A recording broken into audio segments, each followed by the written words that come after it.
Hello, Dragons. Welcome to part 2 of Psychoviolence and Aggression, the intro lecture. So we're now going to talk about the social reality model. Social reality is constructed, socially constructed. It's something that we all agree upon. It's a result of social interaction, of what we think, you as an individual think, what other people think, and we kind of all interpret our experiences with the interactions of other people and unique positions, and then we come up with this agreed upon thing of what reality is. If you go and you ask people, well, what is an American? You'll have a lot of different responses, and we come to a conclusion like this is American and this is not anti-American. So social problems like violence consist of a lot of images that we have and a lot of different subjective content that we have. So nobody agrees, but we all have this kind of agreement, a social construct. It becomes difficult to define, and sometimes it becomes problematic. So we're surprised when someone disagrees with our definitions of violence, or what we think is violent, what we think is not violent. And we do this all the time. I've had students who are on on different teams, and they talk about how the coach was yelling at them, and I just, go, wow, why are you letting that coach yell at you? And they go, what do you mean? That's part of the sport. That's fine. No, that's violent and aggressive. No, that's not. That's part of the whole thing. So sometimes it can be puzzling to some of us. I'm sure your moms think that. Well, some of your moms might think that. I would think that. I'd be like, you wouldn't want to be my kid in a football game, because the minute a coach starts yelling, or any kind of game, the minute the coach starts yelling, I would be walking out into the field and go, don't talk to my kid like that. No. So there you go. So we all have different ideas about what constitutes violence and aggression, and sometimes people are surprised, like, wow, I don't think that's violent and aggressive. Okay. One example of a definer is that whole thing about the Halloween candy, and every Halloween you can see it. We're going to have x-rays, we're going to watch out for this, watch out for that, don't eat candy that's open, don't eat apples, all of that kind of stuff. And you have to look at statistical base rate data. What is the probability that would actually happen, and how often has that ever happened? So you have to look at the probability of something like that happen, and has the media hyped it or whatever. So we tend to overestimate and underestimate different things because we're not good at stats. Our statistical literacy in this country is not very good. So we imagine that the crime rate is really high, when in fact the crime rate has been decreasing for a very long time. Why? Because our population is getting older. And generally, old people, number one, they don't commit crimes. And number two, even if they do, they don't get away with crimes. Okay? What are they going to do? Run away with their walkers? I know that's a stereotype. But still, there was a guy in Florida just a couple of weeks ago who robbed a bank with a walker. How often does that occur? So that's what I mean. You have to look at the statistics and the base rate data. Okay? So perspectives on criminal violence, criminology is from sociology. It started out as a sub-area in sociology, and at the University of Chicago, that was the place. If you wanted to study crime and sociology, you would go to University of Chicago. And that has been that way since early in the 1900s. And they wanted to do a scientific study of crime and criminology, what people thought and why people broke laws, and what factors did society have that contributed to illegal activity. And they also wanted to reduce not only recidivism, that is how many times someone came back to prison, but they wanted to reduce the behavior or the crime in communities and with different people, and looking for a preventative or a curative type of thing. So University of Chicago was still a big area for studying criminology. So criminal justice as a field became prominent during the Johnson administration, and President Johnson put his money where his mouth is. So he was trying to professionalize criminal justice. Now, he was the first criminal justice reformer. Right now, our criminal justice system is in need of help, as you all know. You've been hearing this all summer, and it's been in need for way before this summer. So that's you. That's you guys, because you're the next generation. You're the ones to go out and fix it. So when I'm in the old professor home, I want to rest assured that you guys will be on it, okay? So that's your job in the future. Criminal justice is very interdisciplinary. If you ever get a chance to go to a criminal justice conference. And if you're interested in it, please let me know, because there's going to be a big one in Orlando in April, I believe. And some of our students will be presenting their research. So please, if you're interested, please talk to me. We go with students all the time, and we have a great time. So let me know. That's a little advertisement for going to a conference. But anyway, so criminal justice is very multidisciplinary. If you go to one of those conferences, you'll see people there, not only from law enforcement, corrections, and the places you regularly think that who would be at a criminal justice conference, but the FBI is always there. All of the federal service agencies are there. It's a great place to make corrections. One of my alumni is at the Behavioral Science Unit of the FBI. How did he get there? Guess what? He presented some research at a conference in Toronto. He was there with myself and Dr. Stockner. We had a great time, and the FBI was there, and they were like, that was the best study ever. And we went out for drinks with them and for dinner, and it was really a great time. And now this has been his career, the FBI. So yeah, it's a lot of opportunity, but there's also a lot of areas. Okay, there's people there who are data analysts, who are intelligence officers, who are, you name it. There's all kinds of different fields that are represented. So criminal justice is multidisciplinary, and it's very cool. Okay, so there's a lot of different things. And criminal behavior, criminology, looks at why criminals behave the way they do. Guess what? Behavior, that's all about psychology. So do forensic psychology. Forensic psychology used to be called criminal behavior, criminal psychology, but we changed that because we also broadened the field of forensic psychology to include not only the criminal's behavior, but the behavior of the victims, of the court system, all those things too.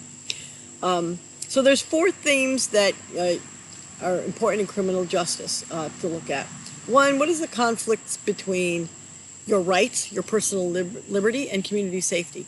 Gee, let's think. What is a good example of that today? I know, wearing masks. So making people wear masks, that is a community safety issue. And then we have the personal liberty, like, I don't need to wear a mask. You're infringing upon my personal liberty. Okay, so we see those arguments today in something as simple as a pandemic.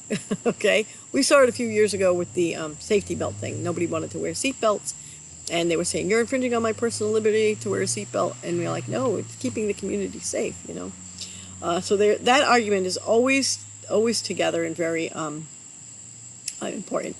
Do all parts of the criminal justice system affect each other? Yes. And they should. They should be working together like a well-oiled machine. And when they fail, it's a grand failure. So you remember 9/11. Well, you probably weren't born for 9/11. But there were intelligence briefings that said literally there are terrorist groups that plan to fly a plane into buildings. And these agencies did not cooperate or work together. And, look what happened. Okay, so yes, they should all work together. Law enforcement affects corrections. Corrections affects the probation. All of it. It's all together. Okay, I like to tell my classes that it should be together because we are one country, not 50 states, and we often act like the not United States. We are the United States, but we never act like it because you can literally, honest to God, be found to be insane in one state for the same act and sane to be in another state for the same exact act. Okay, all you have to do is look at Jeffrey Dahmer and John Hinckley, and right there. Okay, so we have to get our act together.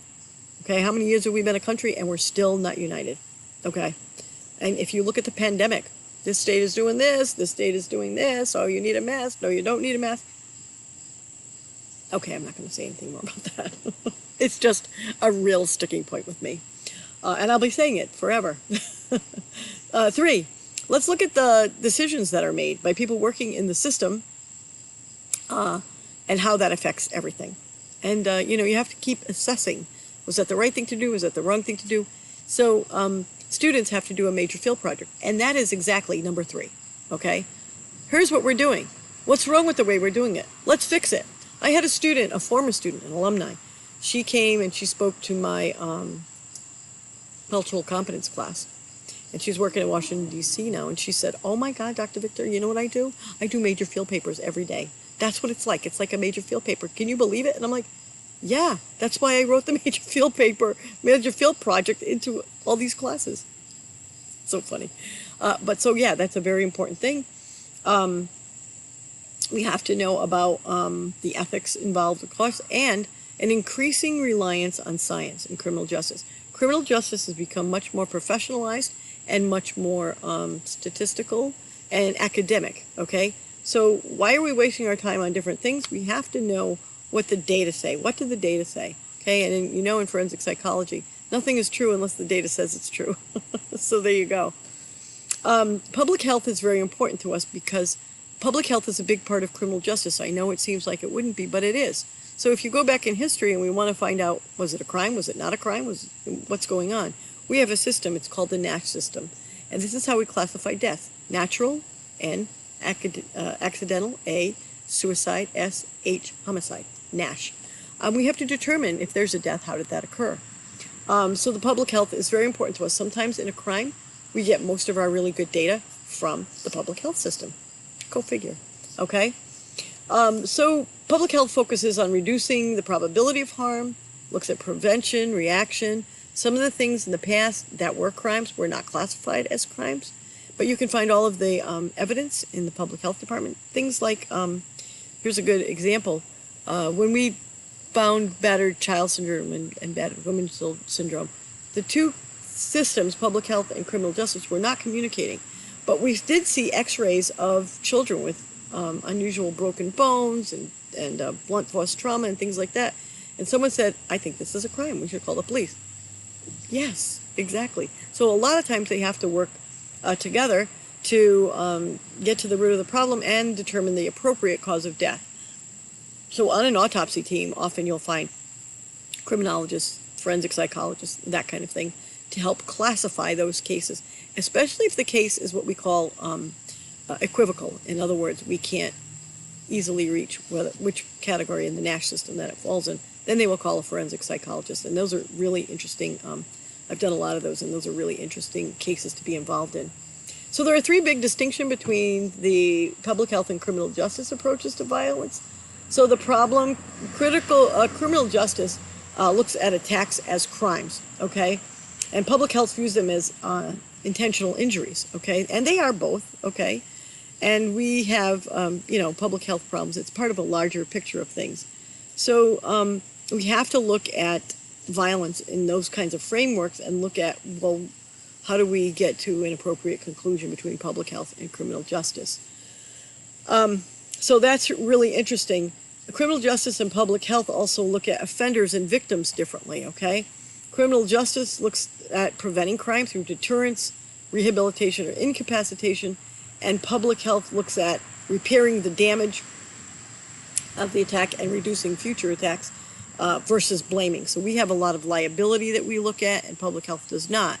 So those two things we have to rectify together to come to a good holistic response. Causes, criminal justice focuses on the individual offender's intentions for a crime. What are their motivation? What are their background? It's very much an issue of free will. Public health sees violence as coming from a lot of different things, not just the offender, but a lot of different things. Often, some of the things that are deterministic about the defendant. Well, did he have a bad childhood? Was he under the influence, or different things like that? So public health is also more deterministic, like psychology, and criminal justice is more free will. Hey, they chose that behavior, and that's why they did that. So we have to come to a compromise between the two there. Intervention, public health sees risk factors. We're going to look at these risk factors that lead to violence, and we're going to look at a risk-based approach to reduce or to intervene, okay?